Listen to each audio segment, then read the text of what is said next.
একটা সময় ছিল যখন পুরো বাংলা জুড়ে বৌদ্ধ ধর্মের জয়জয়কার। কিন্তু আজ সেই চিত্রটা কই? কিভাবে একটা অঞ্চলের প্রধান ধর্ম প্রায় হারিয়েই গেল? চলুন আজ এই ঐতিহাসিক রহস্যের গভীরে যাওয়া যাক। এটাই কিন্তু আজকের আলোচনার মূল প্রশ্ন। ভাবুন একবার, যে ধর্মটা এই মাটিতেই এত প্রভাবশালী ছিল, সেটাই কিভাবে নিজের ভূমি থেকে প্রায় নিশ্চিহ্ন হয়ে গেল। এই যাত্রায় আমরা ধাপে ধাপে এর পেছনের কারণগুলো খুঁজে বের করব। তো আমাদের এই গল্পটা আমরা কিভাবে দেখব? প্রথমে আমরা প্রাচীন বাংলার ধর্মীয় পরিবেশটা বুঝব। এরপর দেখব পাল আমলে বৌদ্ধ ধর্মের সেই স্বর্ণালী সময়। তারপর কিভাবে সেন আমলে সমাজটা ভাগ হয়ে গেল আর বৌদ্ধ ধর্মের পতন শুরু হলো। আর শেষে দেখব এই ধর্মটা পুরোপুরি হারিয়ে না গিয়েও কিভাবে বাংলার লোকসংস্কৃতির মধ্যে আজও টিকে আছে। চলুন একদম শুরু থেকে শুরু করা যাক। প্রাচীন বাংলা মানে সেই সময়ের প্রেক্ষাপটটা আসলে কেমন ছিল?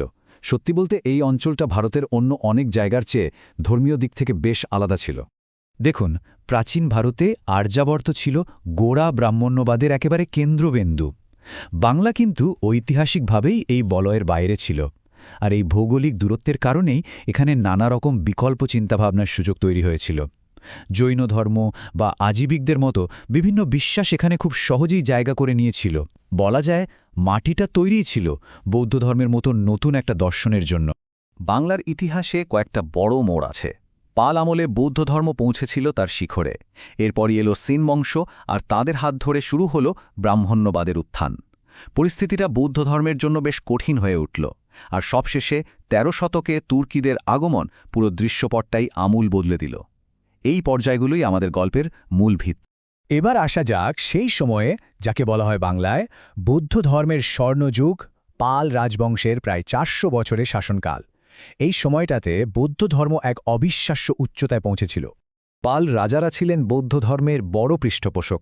তাদের হাত ধরেই বাংলা যেন একটা আন্তর্জাতিক জ্ঞান চর্চার কেন্দ্রে পরিণত হয়েছিল। শুধু নালন্দা বা বিক্রমশিলার মতো বিশ্ববিখ্যাত বিশ্ববিদ্যালয় নয়, আমাদের পাহাড়পুর বা ময়নামতির মতো বিশাল বিশাল মঠগুলো তখন সারা বিশ্বের পণ্ডিতদের মিলনক্ষেত্র ছিল।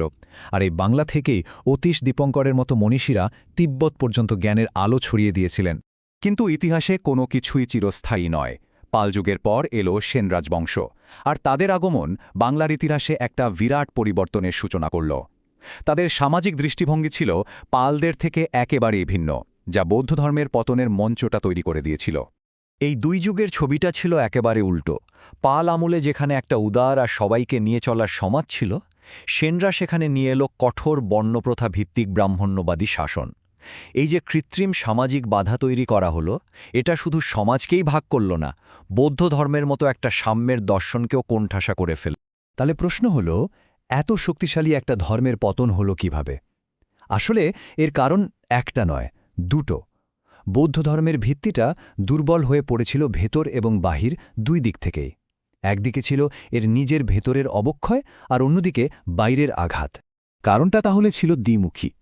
একদিকে তন্ত্রবাদের মতো গূঢ় আর জটিল সব আচার অনুষ্ঠান বৌদ্ধ ধর্মকে সাধারণ মানুষের ধরাছোঁয়ার বাইরে নিয়ে গেল, আর অন্যদিকে প্রথমে সেন রাজাদের পৃষ্ঠপোষকতার অভাব এবং পরে তুর্কি আক্রমণের নালন্দার মতো জ্ঞানকেন্দ্রগুলো ধ্বংস হয়ে যাওয়ায় এর প্রাতিষ্ঠানিক ভিত্তিটাই একেবারে ভেঙে পড়ল। ঠিক এমন একটা সময়ে যখন সমাজ আর ধর্ম দুটোই ভেতর থেকে ভাঙছে, তখন বাংলায় ইসলামের আগমন ঘটল। এটা শুধু একটা কনকোয়েস্ট বা বিজয় ছিল না, বরং সেই সময়ের অত্যাচারিত, নিপীড়িত মানুষের জন্য এটা একটা নতুন সামাজিক এবং আধ্যাত্মিক বিকল্প হিসেবে সামনে এলো। ঐতিহাসিক রমেশচন্দ্র দত্তের একটা কথা সেই সময়ের পরিস্থিতিটা খুব ভালোভাবে তুলে ধরে। তিনি বলেছিলেন, ব্রাহ্মণ্যবাদী অত্যাচার থেকে বাঁচতে যেভাবে নিম্ন বর্ণের মানুষ ইসলাম গ্রহণ করেছিল, তা ছিল এক মর্মান্তিক বাস্তবতা। এর থেকেই বোঝা যায় মানুষ মুক্তির জন্য কতটা আকুল ছিল, আর ইসলাম ঠিক সেই মুক্তির বার্তাই নিয়ে এসেছিল। ইসলামের মূল কথাই ছিল সাম্য আর ন্যায় বিচার। জন্ম, জাত বা বর্ণ দিয়ে তৈরি করা সমস্ত কৃত্রিম দেওয়াল এটা ভেঙে ফেলেছিল।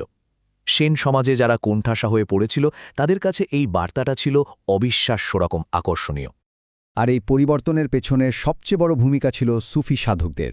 ঐতিহাসিক অতীন্দ্রনাথ বোস যেমনটা বলেছেন, তারা ছিলেন উদার লোকদর্শনের মশালবাহক। তারা কোনো কঠোর নিয়মকানুনের কথা বলেননি, বরং ভালোবাসা আর সাম্যের কথা বলে সাধারণ মানুষের মনে জায়গা করে নিয়েছিলেন।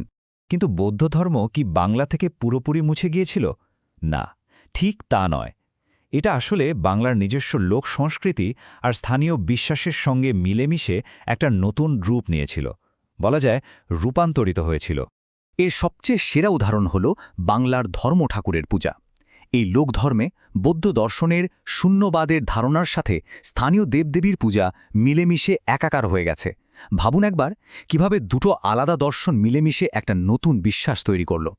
এটাই প্রমাণ করে প্রাতিষ্ঠানিকভাবে হারিয়ে গেলেও বৌদ্ধ ধর্মের মূল দর্শনটা মানুষের আচারের মধ্যে ঠিকই বেঁচেছিল। বাংলার বৌদ্ধ অতীতের আরেকটা জীবন্ত দলিল হল চর্যাপদ। এটা শুধু আমাদের বাংলা ভাষার সবচেয়ে পুরনো নিদর্শনই না, এই রহস্যময় গানগুলো আমাদের সেই সময়ের তান্ত্রিক বৌদ্ধ দর্শন আর সাধারণ মানুষের জীবনযাত্রার একটা জীবন্ত ছবি চোখের সামনে তুলে ধরে। এই পুরো আলোচনাটার শেষে একটা প্রশ্ন কিন্তু মাথায় ঘুরতে থাকে। অতীতের এই বিরাট ধর্মীয় আর সামাজিক পরিবর্তনগুলো আজকের দিনে আমাদের সংস্কৃতি আর পরিচয়কে ঠিক কতটা প্রভাবিত করে চলেছে? হতে পারে আমাদের পরিচয়ের অনেকখানি আসলে এমন সব ভুলে যাওয়া ইতিহাসেরই মিশ্রণ, যা আমরা হয়তো এখনও পুরোপুরি বুঝতেই পারিনি।